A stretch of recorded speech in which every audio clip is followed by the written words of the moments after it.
We're honored now to be joined by Abby Wambach on Extra Time. She's the all-time leading scorer in international soccer with 184 goals in 255 matches for the U.S. women's national team. She wore the colors from 01 to 15, winning a World Cup and 2 Olympic Golds. That's pretty good. Abby, welcome to Extra Time. Yeah, thank you so much. And you've got more energy than me this morning, so I'm going to lean on you. Okay, well, that's what happens when you have a young child at home and you have to pound coffee every single morning. So my caffeine level is higher than yours. We'll give you an opportunity to get some sips between questions. First of all, just congratulations. Induction into the Hall. No-brainer first ballot. This was obvious, I think, to anybody who was voting, myself included. What's it mean to you?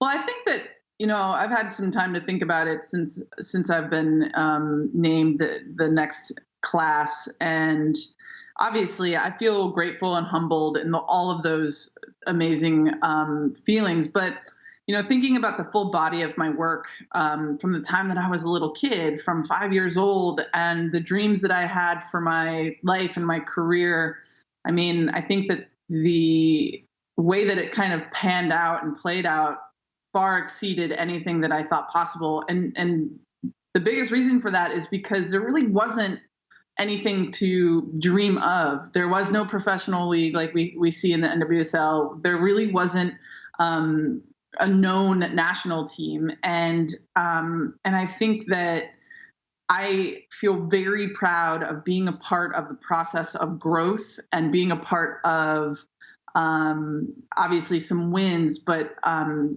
kind of creating solid places for little kids to dream of maybe one day playing in, and having those places be visible and made popular and exciting. I have children of my own now that want to play on the women's national team. So to know that I've been a part of that process, and to know that I'm one of many people who have built the environment and the institutions and the systems kind of soccer is something I'm very proud of. I'm fiercely proud of the time that I played on our women's national team. But I think more than anything, watching some of these women take what I was able to do and run with it, like Megan and Alex, that is actually where I find more validation than any other thing that I've done when I was playing. So it's awesome. I'm excited. This weekend's going to be a lot of fun for me and my family to celebrate. So we will get to those days as a pioneer, your legacy, this World Cup this summer, and maybe how you experienced that. But I have to ask you this. You're going to get a red jacket. You're a stylish person. Does the red work for you? Is it good? Do you like that? Are you looking forward to pulling it on?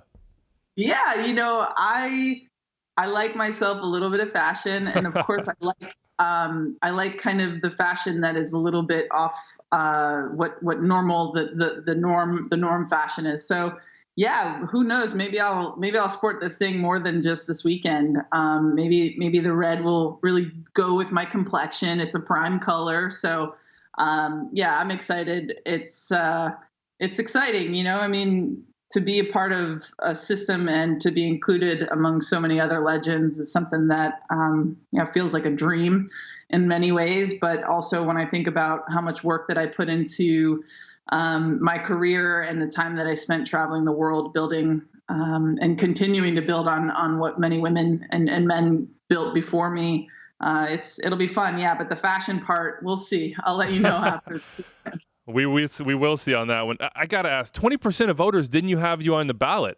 Did you notice that? That's insane. I have to meet these people. How can that be possible? Well, here's the thing. I think when you're a first ballot induction option, there's many other players, many other people who've been a part of the process and the build of U.S. soccer over the last 2 decades. And so many people have been a part of it. So I totally understand not being balloted and put on people's ballots first go around, because there's so many people to choose from, and it's not a shoe-in. Like, it's not, people are like, oh, of course you were going to get inducted first ballot. And I never considered it. I never thought that that would kind of be my path, but I'm excited to be inducted with Sunil. I know that we both did a lot of work concurrently together. Him as president and me as player. So it's nice to get inducted with a friendly face like Sunil. You'll have a ballot now yourself. I think the two biggest underrepresented groups are the women's national team and women in NWSL and the leagues that preceded it, as well as MLS legends. How will you use that ballot? Who do you think you will look around and say, this person deserves to have their legacy celebrated? Well, I think that I'm not going to just look at statistics. I'm definitely going to look at the full body of work from every possible inductee, and to really think about like what impact they had, right? So no, I will not just choose women, but it makes a lot of sense why there are more men that have been inducted than women, because there have been more men that were inducted, and a lot of times we do tend to vote for people that look like us, or people that have experienced the same things that we have, or that the people that we know better. And that won't be the case for me. I definitely will take every ballot seriously. And every class that gets inducted, I will definitely scour and go through, the potentials. I think that there are a lot of women and people who've been left off and not given this opportunity for a lot of reasons. And by the way, so that's also the case for some men. So we'll see what happens. It's not going to be a popularity contest with me, because I think that so much goes on, especially behind the scenes, that people don't realize. So I'm excited that Sunil got inducted as well, because he's really changed, and you might have many different opinions about his philosophy or the way that he led U.S. soccer for all those years. But I was privy to a lot of conversations with him and how important it was for him to grow our women's program. Could it have gone faster? Could it have grown bigger? Of course, like everything's in hindsight 2020. But I know that he's single-handedly made women's soccer more popular, obviously more economically enticing for sponsors and all of that. So I'm a big fan of Sunil's. You've seen a lot of iterations of women's professional soccer here in the U.S. You've been a part of the U.S. women's national team as they grew into this huge behemoth. What are you most proud of, maybe individually, but also collectively? I know you mentioned kind of the grand total of all the efforts of everyone, but what are some specifics that you look back on and think, man, that was transformative. We had to do that. We did it. It was difficult. Well, I think that after the 2004 Olympic gold medal happened, and when you found Mia retiring and Julie and Brandy had, she didn't necessarily retire on her own. Christine Lilly ended up getting pushed out of the game. Like, there's so many legends that have been a part of this program. And for me, having to transition away from some of these women who really foundationally built the structures of women's soccer as you know it today, the cultural belief systems that still run and are very much a part of the fabric of our national team. The transition of that was really difficult. So to get back into a final in 2011, though we didn't bring home the championship, we reinvigorated the world, especially in the U.S., of women's soccer, to win a gold medal in 12. And then, of course, to cap my career off in 15 with a World Cup championship. I don't know. I feel really proud collectively of the teams that I played on in the latter parts of my career, because we really were trying to redefine ourselves apart from this 99 World Cup winning team. Yes, we had gold medals in between, but really the team had struggled to kind of redefine itself. So I'm proud of that. And then individually, I don't know, I really do take hand in hand the things that I was able to do personally as evidence of what we were able to do collectively, because I never really scored a goal without the help of a teammate. And I'm not just saying that to be humble. I'm literally saying, Matt, that there was never a time that I ever experienced on the field alone, both good and bad. And so any kind of individual award that I won or any kind of individual record that I set was actually because I had so many badass women to my right and left that were actually lifting me up throughout my whole career. Inspiring all of them. I remember watching the goal against Brazil in the quarters, that game, and just kind of feeling a euphoria that I don't know that I've felt in a lot of other sporting events in my life, maybe none other. Is that the goal that you think about the most if you reminisce? Is that a moment that you think about the most? What is that moment if not? Yeah, I think that I just had this conversation with my wife the other day, and that goal was probably the most life-changing moment that happened as a soccer player for me. Um, I was able to, I don't know, it was just against all odds, and like everything about that game and playing against Brazil. And, I get chills just thinking about it. I'm such a sports geek. And it lit a fire, not just inside of our team, but it lit a fire inside of the hearts of people. Like at the time, and even though we weren't able to come home with the world championship that year, Japan beat us in penalties in the final. There was something that happened after that goal. It was almost like, oh, okay, this is really happening, and we're going to take this team into a different stratosphere of popularity. And I think that goal was really kind of a stepping off point in many ways. And of course, being on the end of that goal feels good. It's an ego booster, but I look at Ali Krieger and Christy Rampone and Carly Lloyd and then Megan Rapinoe. All of us were a part of that play, and every person had to do their job perfectly for that goal to actually end up going in. And truthfully, I thought that I hit the outside netting of the goal in the instant moment.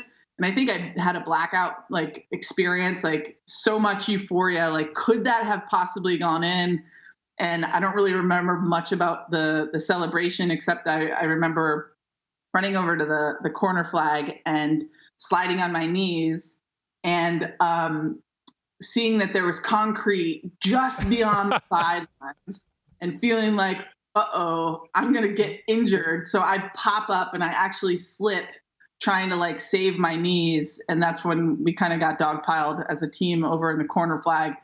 But yeah, that was a really big goal. I won't deny that. It was something that I was able to change my life personally, change my life professionally. And I think that our team really hasn't like taken its foot off the accelerator.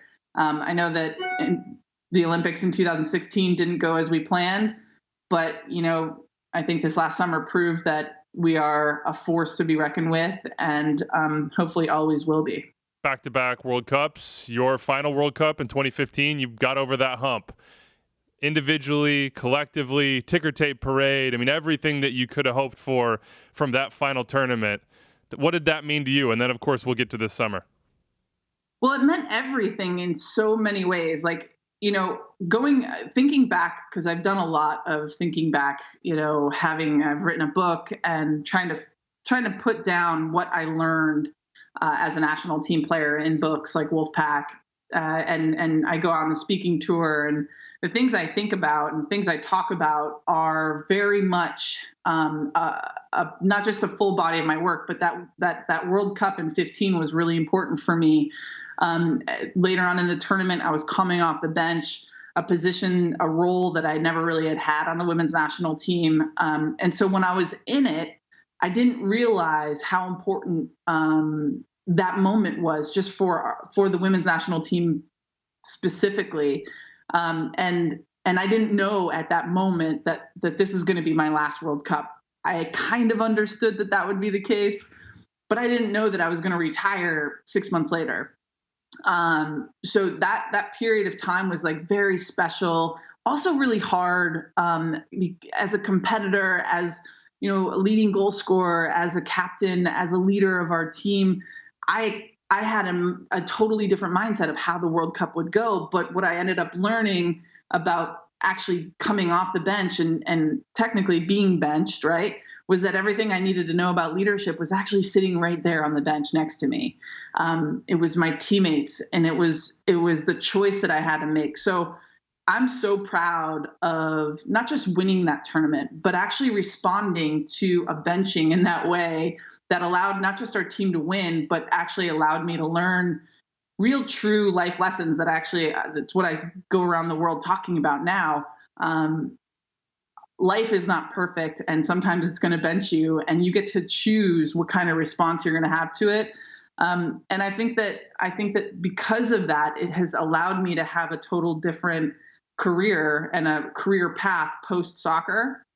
But it was such a wonderful experience, and the way that we were received in New York City for the ticker tape parade, and the way that people remember that time. And now it's been a little bit overshadowed, truth be told, from the 2019 World Cup this past summer. But that's the way it's supposed to be, right? Like moments in history, they will last, but as a national team, it's our dream and our goal to keep repeating those good moments and those historical moments that kind of create legends. And I think Megan Rapinoe is a perfect example of that. And the way that she led this team to victory this last summer was nothing short of epic. And to secure the first ever back-to-back World Cup championship for our women's national team was amazing. I was their biggest fan, and to see kind of how life-changing that tournament was for Megan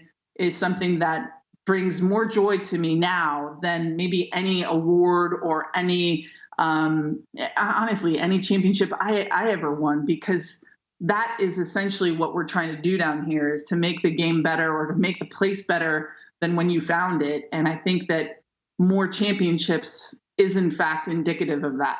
Go check out Abby's book. I'm sure you can get it anywhere, Amazon, anywhere you do get those books. We're blessed, Abby, to have so many legends on the women's national team side, so many successes to celebrate. You mentioned this summer. I got to imagine you're sipping tea with the rest of us, celebrating every moment. How did you experience that? And when I watch it, I'm just so proud of having people, women, represent our country that are so willing to take a stand, so willing to show their personalities, so willing to do what they believe they have to do, and oh, by the way, go out and do it and win the thing. Yeah, I think that there's a lot of different opinions about how our women's national team not just presented themselves, but approached this World Cup. What people don't understand is there's so many little factors that go into being able to actually stand at that top podium and get that gold medal or raise that World Cup trophy at the end of the tournament. There's so many things that are out of your control, right? One of the things that's in your control as a collective team is swagger, right? Is the belief that you are deserving of that championship. And in years past, it has to see a women's team, to see women stand up and say, hell yes, this is who we are. We are proud and we are good and we believe in ourselves. And to do it in their own beautiful way was nothing short of miraculous. Because I don't know, about 4 years ago, I don't know if Megan Rapinoe had the same tournament 4 years ago and responded in the exact same way. I don't know if the world was ready for somebody representing themselves and their country in the way that Megan did. She did it beautifully and epically, but we've progressed since 4 years ago, right? So I think that where we are culturally speaking is, and what our women's team represents, which is like, it gives me chills again, is, I always ask people, why do you love watching the women's national team play? And one of the answers is clear, like winning helps, right? But I think that the way that the women approach the games and the way that they celebrate with each other, like you can tell everything you need to know about a team by the way they celebrate. And I don't care what we're talking about. If you're in a World Cup environment, and I know that there are a lot of people that differ on this opinion, but if you're in a World Cup environment and you score a goal, you're going to celebrate. And if you are new to the team and this is your first World Cup and you score a goal, you're going to celebrate. And if you're trying to build an internal in the locker room belief system of swagger, of like, we can do this, like we can win this, then you actually have to prove it. And in ways in which you can prove that are celebrating with each other, are acknowledging each other's beautiful moments on the field. And I couldn't believe how far we've come as not just a national team, but as a world that we are now able to like see a Megan Rapinoe, you know, like posing after these goals, after these wins, and to celebrate that, because 4 years ago, 8 years ago, 10 years ago, women in general have not been given that opportunity to celebrate in similar ways that men celebrate after scoring big goals in big moments. So for me, I'm so proud of them. You know, and Alex had a great tournament, and, you know, sipping tea and, you know, doing things that actually bring people in and draw people in to want to watch them. Because what our women's national team represents is freedom. That, you know what, we don't care what anybody thinks. We're going to go out there and have fun and enjoy this opportunity, because not everybody gets it, right? And we're going to take advantage of it. And for me, you know, there couldn't be a prouder former player than myself, you know. And the leadership techniques don't end when your career ends. You know, I was texting all of them throughout the entire tournament, like, keep going, keep doing it. Don't listen to the media. Like, you guys are amazing. The only way you'll win is if you keep this energy up and keep celebrating and keep kicking ass, you know. So it was awesome.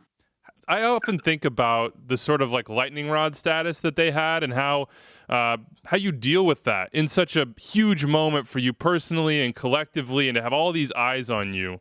What does it take truly to be that icon, that person at the forefront of sport, of the women's national team, of the Women's World Cup? Like, personally, how do you deal with that? You've been there. How do you think they did? How did you do it during your career? Well, you have to operate in a bubble. So you have to agree at the beginning of the tournament, and it starts at the pre-camp. Like, it starts before you even step foot on the country's soil.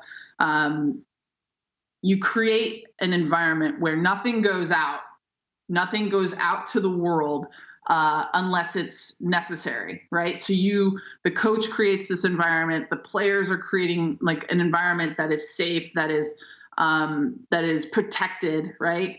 And you just start developing and build the belief system and that positivity, right? And as the tournament goes on, you want to collectively get better every single game.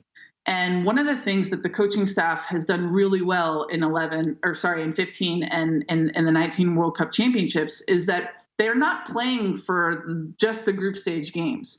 They are planning for the 7 games. And the way you prepare for 7 games is different than the way you prepare for 3.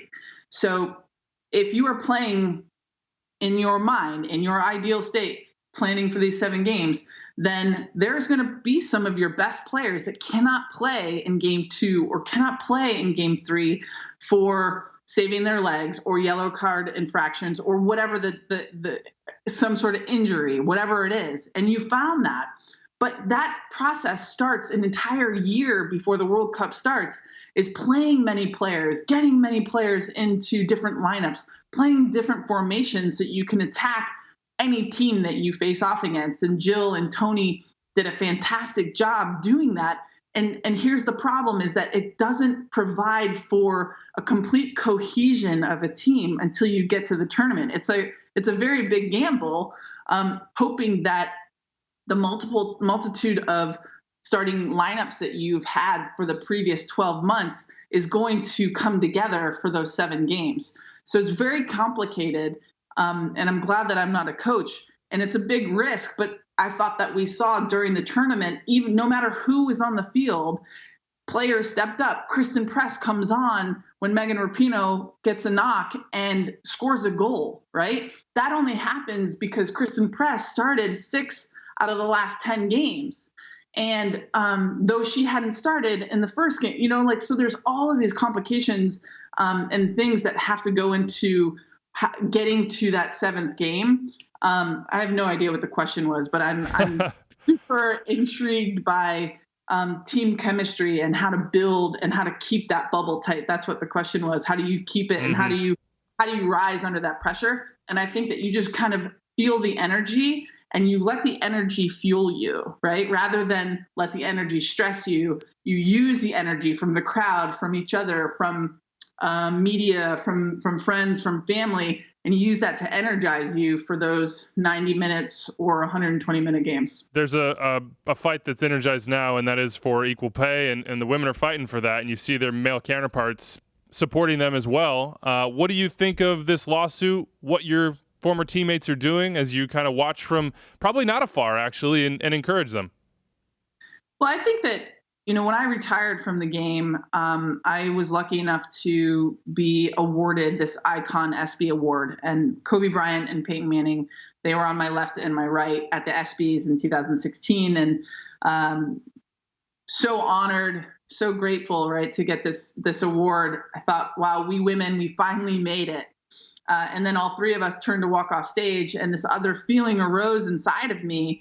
And it was hard to understand and pinpoint, but later that night I realized, all three of us are walking into very different retirements. And it hit me, it like slapped me in the face, actually. Kobe and Peyton earned all of their money, but their biggest concern was where they were going to invest their hundreds of millions of dollars they collectively earned through their careers. And my biggest concern was how I was going to find a job or create a new career to pay my mortgage. True life, true story.